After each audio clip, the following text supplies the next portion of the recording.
Assalamualaikum warahmatullahi wabarakatuh. Selamat pagi, yang terhormat Bapak Dr. Setio Ferry Wibowo selaku dosen pengampu mata kuliah Research Marketing.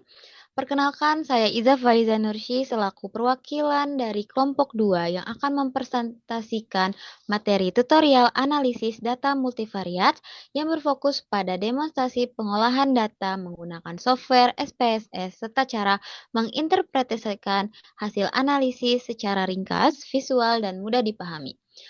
Pada presentasi kali ini, kami akan membahas 4 teknik analisis, yaitu Important Performance Analysis yang akan dijelaskan langsung oleh saya sendiri, lalu ada Diskriminan Analisis yang akan dipresentasikan oleh Nazwa Zahrina Siregar, lalu ada Cluster Analisis yang akan dipresentasikan oleh Dinda Syafia Maharani, dan yang terakhir ada Conjoint Analisis yang akan dipresentasikan oleh Al Khairina Nur Hidayah. Masing-masing teknik akan dijelaskan melalui dari konsep dasar, instrumen yang digunakan, langkah pengolahan data menggunakan SPSS, hingga cara membaca output dan menarik kesimpulan dari hasil analisis. Baik, tanpa berlama-lama, saya akan memulai pembahasan pertama, yaitu Important Performance Analysis atau IPA. Sebelum masuk ke metode analisis terlebih dahulu, saya akan menjelaskan mengenai dataset yang digunakan. Pada tutorial kali ini, terdapat dua jenis dataset. Dataset pertama digunakan untuk metode Important Performance Analysis yang menggunakan atribut studi kasus, evaluasi pada brand, community Wardah di Instagram. Dengan jumlah responden yang digunakan sebanyak 23 responden dengan skala pengumpulan Likert 1-5. Sedangkan dataset kedua digunakan untuk metode analisis multivariat lainnya seperti diskriminan analisis, cluster analisis, dan conjoint analisis yang menggunakan studi kasus Spotify. Namun, pada kesempatan ini saya hanya akan membahas dataset pertama, yaitu yang menggunakan metode IPA. Oke, Important Performance Analysis atau disingkat IPA merupakan metode yang digunakan untuk mengetahui apakah suatu atribut sudah mampu memenuhi harapan konsumen. Dalam penelitian ini, studi kasus yang digunakan adalah evaluasi atribut brand community Wardah di Instagram. Melalui metode ini, kita dapat mengetahui atribut mana yang perlu diprioritaskan untuk diperbaiki, lalu atribut yang sudah baik yang perlu dipertahankan, maupun atribut yang tingkat kepentingannya sangat rendah. Oke, Important Performance Analysis pertama kali diperkenalkan oleh Martilla dan James pada tahun 1977. Di mana tujuan utama metode ini adalah membandingkan antara tingkat kepentingan atau importance dan tingkat kinerja atau performance dari setiap atributnya. Lalu jenis data yang digunakan adalah data ordinal dengan skala Likert 1-5.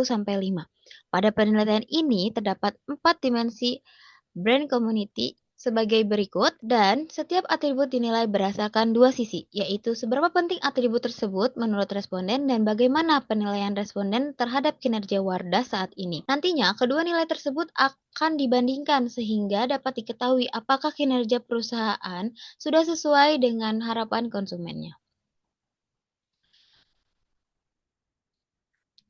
Oke, selanjutnya adalah tahapan pengolahan data pada metode IPA. Langkah pertama yaitu menyusun data harapan dan Kisah antara importance dan juga performance. Setelah dihitung rata-ratanya dari tingkat masing-masing importance dan juga performance, akan ditemukan rata-rata setiap butirnya dari ke-12 butir tersebut. Setelah data sudah ditemukan, kita salin ke software SPSS. Kenapa ya giliran tadi mulai? Kenapa sih? Ampun, capek banget. Oke. Selanjutnya, setelah data disusun di dalam Microsoft Excel, lalu ditemukan rata-rata dari tingkat importance dan juga performance-nya, kita salin, lalu masuk ke software SPSS. Saat ini sudah ada di SPSS, lalu rata-rata dari masing-masing importance dan juga performance yang berjumlah 12 butir sudah kita salin ke dalam SPSS. Dan jadi seperti ini. Di dalam variabel view, pastikan measure dari importance dan juga performance itu adalah ordinal. Kemudian kembali lagi ke data view, lalu waktunya kita merubah rata-rata ini menjadi diagram Kartesius untuk ditemukannya masing-masing kategori kuadran. Pertama, mengklik graph, lalu klik legacy dialog, scroll ke bawah, lalu pilih scatter atau dot, lalu pilih yang simple scatter. Lalu klik divide.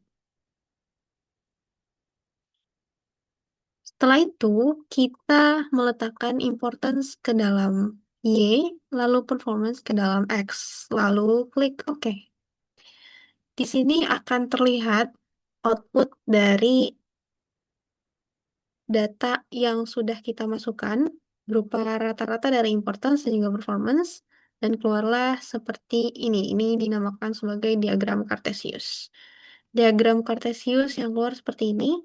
Berikut diagram Kartesius yang sudah eh, jadi seperti ini. Masing-masing sudah diberi nama kuadran 1, kuadran 2, kuadran 3, dan kuadran 4. Berikut interpretasinya. Oke, selanjutnya adalah tahapan pengolahan data pada metode IPA. Langkah pertama yaitu menyusun data harapan dan kinerja dari seluruh responden ke dalam Microsoft Excel. Setelah itu, dihitung nilai rata-rata masing-masing atribut menggunakan rumus average. Berikutnya, dihitung grand mean, yaitu rata-rata keseluruhan nilai kepentingan dan rata-rata keseluruhan nilai kinerja. Grand mean ini nantinya akan digunakan sebagai titik potong pada diagram Kartesius. Kemudian, seluruh atribut dipetakan ke dalam grafik sehingga terbagi menjadi 4 kuadran yang masing-masing memiliki arti yang berbeda. Setelah grafik terbentuk, langkah berikutnya adalah melakukan interpretasi, di mana fokus pertama dalam metode IPA adalah kuadran 1, karena pada kuadran ini terdapat atribut yang dianggap sangat penting oleh konsumen, tetapi kinerjanya masih belum memuaskan. Lalu adapun atribut yang berada pada kuadran 2 menunjukkan bahwa tingkat kepentingan dan kinerja sama-sama tinggi sehingga perlu dipertahankan.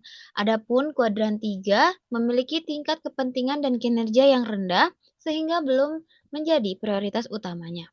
Dan yang terakhir ada kuadran 4 di mana menunjukkan bahwa perusahaan ini memiliki kinerja yang tinggi pada atribut yang sebenarnya kurang dianggap penting oleh konsumen sehingga terdapat kemungkinan alokasi sumber daya yang sangat berlebih. Selain menggunakan pemetaan kuadran, penelitian ini juga dilengkapi dengan uji beda menggunakan SPSS. Uji ini bertujuan untuk mengetahui apakah terdapat perbedaan yang signifikan antara nilai harapan dengan nilai kerja. Berdasarkan output SPSS diperoleh nilai SIG sebesar 0,026 yang berarti lebih kecil dari 0,05. Karena nilai signifikasinya kurang dari 0,05, maka hipotesis alternatif diterima. Artinya, terdapat perbedaan yang signifikan antara harapan konsumen dengan kinerja yang dirasakan, sehingga hasil analisis IPA semakin kuat dan dijadikan dasar evaluasi. Oke, selanjutnya adalah output SPSS dan kesimpulan dari IPA. Berdasarkan hasil pemetaan IPA, diperoleh grand mean kinerja sebesar 3,58, sedangkan grand mean kepentingan sebesar 3,43. Di mana pada kuadran 1 terdapat atribut nomor 12, yaitu responden sering berinteraksi dengan akun atau konten Wardah di Instagram.